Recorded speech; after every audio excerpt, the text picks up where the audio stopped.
They were running down the street with assault rifles and everything like that. They came out of, I mean, they were on it. Developing at 6, investigators in Pierce County say a pair of handcuffs stopped a bullet that was fired at a sheriff's deputy during a shootout. Police say suspects fired at deputies who had just chased him because they thought he was driving under the influence. This happened near 47th Street and Vickery Road. This new KOMO drone video shows the scene where that chase ended. KOMO's Jeremy Harris went to the scene and has new video of the aftermath of the shootout and the frantic moments as neighbors heard the shootout right near their homes. The chase ended right over here where you can see these tow trucks now getting ready to haul the cars that were involved away. This is where the shootout happened, leading to a very close call for one deputy and very frightening moments for neighbors. You can see bullet holes all over this Pierce County Sheriff's cruiser and the suspect's truck.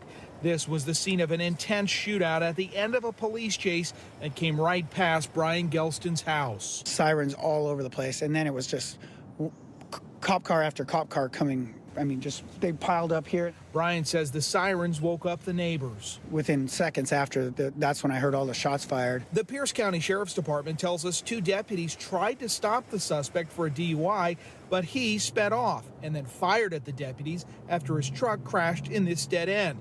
One deputy thought he was shot, but it was later determined he wasn't. The second deputy, his partner in the same vehicle, when they got back to the precinct, they're checking out his gear. He actually took a round through his handcuff pouch, and the bullet was stuck onto one of his handcuffs. While both deputies were uninjured, the suspect was shot, and police called in the SWAT team to come get him out of the truck, and he was taken to the hospital with serious injuries. I saw the bullet holes in the cars, and it matches up with as many shots as I thought were fired. After hearing about the bullet striking the deputies' handcuffs and seeing this damage, Brian says he's amazed the deputies weren't killed or seriously injured. He's thankful for the police officers and their duties and putting themselves in harm's way for us.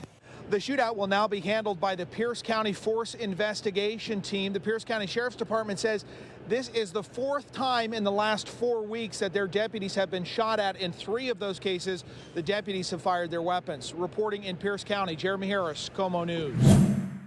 The neighbor said they could hear the kids screaming for help from inside of this unit. They tried to get them out through a door but found it was locked, so they tried to get those kids out through the window. I heard them screaming, and then I saw the window slightly open enough to where I can try to scream out their names to try to get them out. Neighbors of this apartment in Lakewood knew 2 young children were still inside as smoke poured out the windows. They're banging on the back door. They were screaming. We did what we could, was try and open the doors and open the windows, call the authorities, and just scream our heads off that anybody would help us. Firefighters pulled the 2 children from the apartment and raced them to the hospital. Our crews, got here quick and pulled them out very quickly. The little blonde boy is in bad shape that I saw.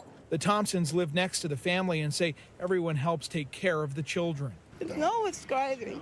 It's no describing. I'm trying to tell you. I just thank God. I thank God that those kids made that. I hope and pray that they're good. As the smoke settled and investigators started their work, the neighbors who watched this happen say they're still in shock. I'm just shocked. It's really sad. It's really sad.